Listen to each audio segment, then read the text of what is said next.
All right, so this is video 2 for AP Euro on Thursday, April 2nd. Still on Rousseau. His greatest achievement, the social contract, begins with the classic line, all men are born free and everywhere they are in change. But everywhere they are in chains. He once again differed from many of the other philosophers, however, in that little faith in the individual's potential to use reason as a means of leading a more satisfactory life. Instead, Rousseau explained the focus needed to be placed on reforming the overall community, because only through the individual's attachment to a larger society could the powerless people hope to achieve much of anything. Sovereignty would be expressed in this ideal society not through the will of the king, but rather the general will of the populace. Only by surrendering to the general will could the individual hope to find genuine freedom. The spread of Enlightenment thought.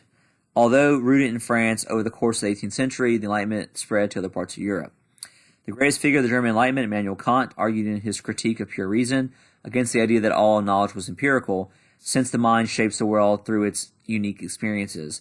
Like Rousseau, Kant emphasized that other, possibly hidden, layers of knowledge exist beyond the knowledge that could be achieved through the use of reason. This idea served to inspire a generation of romantic artists who felt stifled by application of pure reason. Italy. In Italy, Caesar Beccaria, in his work on crimes and punishment, called for a complete overhaul in the area of jurisprudence. For Beccaria, it was clear that those who were accused of perpetrating crimes should also be allowed certain basic rights, and he argued against such common practices of the day as the use of torture to gain admissions of guilt, as well as the application of capital punishment. Beccaria's work can be seen as a part of the overall theme of humanitarianism found in the Enlightenment, which extended from such areas as the push to end flogging in the British Navy to the call for better treatment of animals. Scotland.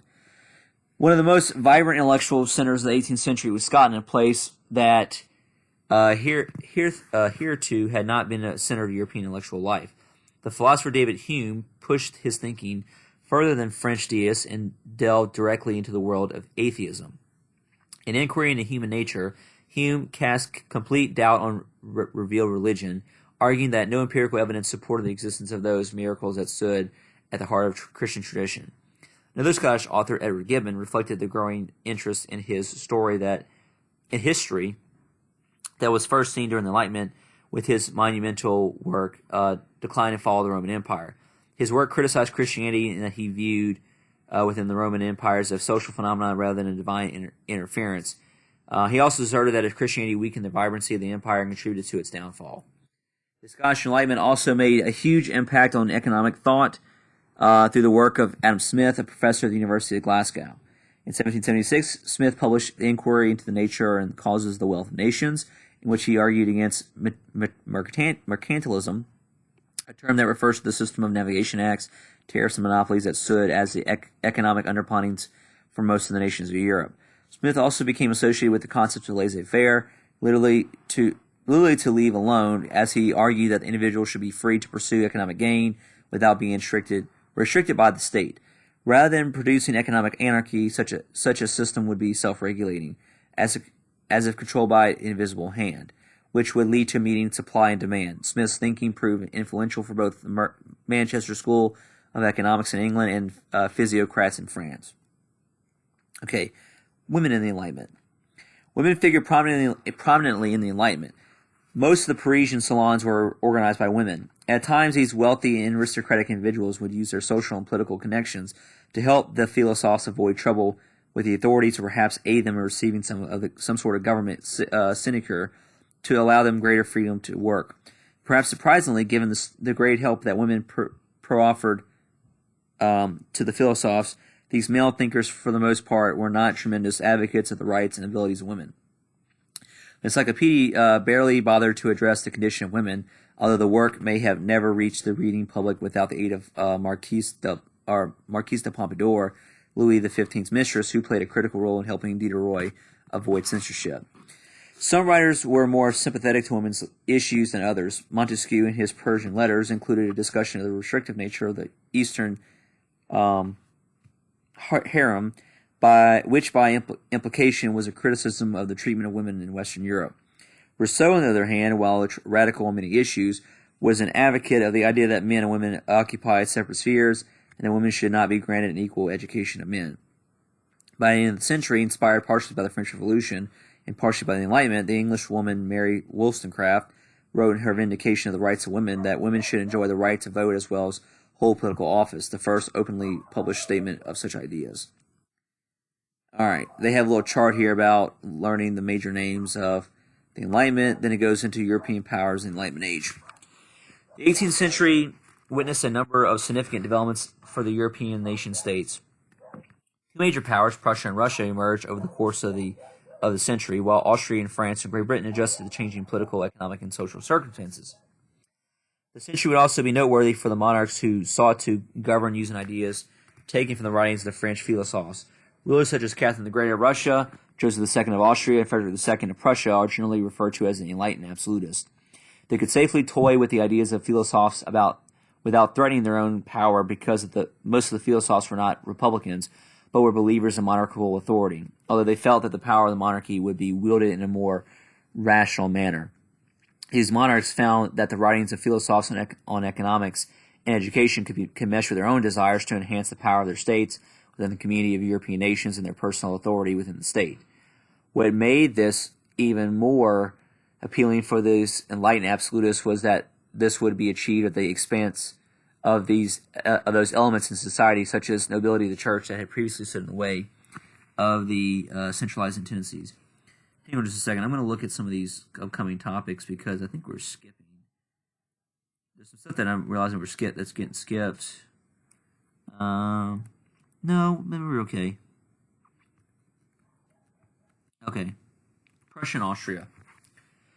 It is perhaps rather surprising that Prussia emerged in the 18th century as one of the dominant European powers and rival to Austria for hegemony in Germany. In the 17th century, Prussia was a poor German state that was devastated by various marauding armies throughout the 30 Years' War. Although in the Peace of Westphalia, which marked the end of the conflict, Prussia did receive some minor territorial gains. Relatively poor agricultural land and labor shortages led to the establishment of serfdom by the 16th century. This led to the state receiving some badly needed support from the Prussian nobility, the Junkers, who looked to the ruler to ensure control of the serfs. The first ruler to tap into whatever potential the Prussian state possessed was Frederick William, often referred to as the Great Elector, because in his capacity as ruler of Brandenburg, he served as one of the great electors of the Roman Emperor.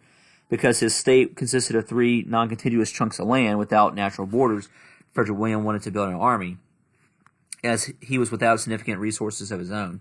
He worked out an agreement with the Junkers, according to which they would provide him with revenue in exchange for his acceptance of their control over the serfs. This was the beginning of a long and mutual beneficial relationship between the Prussian monarchy and the Junkers, who found that Frederick's expanded army offered them the opportunity to leave their poor agricultural lands and engage in more appealing careers as officers. The Great Elector left his son Frederick III a well-organized army and an expanded territorial base, and arguably the most efficient civil service in all of Europe. Frederick III was to take his inheritance and make Prussia into a kingdom in 1701, gaining the title of King Frederick I of a united Prussia. We're going to stop there with that today. We're going to look now at the key concepts. Still in Unit 4 here with the Scientific Revolution. We read the Scientific Revolution concepts yesterday. We're now looking at topic 4.3, the Enlightenment. Intellectuals, including Voltaire and Diderot, began to apply the principles of scientific revolution to society and human institutions. Locke and Rousseau developed new political models based on the concept of natural rights and social contract. Despite the principles of equality espoused by the Enlightenment and French Revolution, intellectuals such as Rousseau offered controversial arguments for the exclusion of women from political life. A variety of institutions, including salons, explored and disseminated Enlightenment culture. Political theories, including John Locke's, conceive of a society composed of individuals driven by self-interest and argue that the state originated in the consent of the governed, like social contract, rather than the divine right of tradition. Mercantilist theory and practice were challenged by new economic ideas, including Adam Smith's, which espoused free trade and a free market. Enlightenment thought, which focused on the concepts such as empiricism, skepticism, human reason, rationalism, and classical sources of knowledge, challenged the prevailing patterns of thought with respect to social order, institutions of government, and the rule of faith. Intellectuals, including Voltaire and Diderot, developed new philosophies of deism, skepticism, and atheism. Religion was viewed increasingly as a matter of private rather than public concern. We'll stop there, picking up on some of the other countries tomorrow in the East. Talk to you.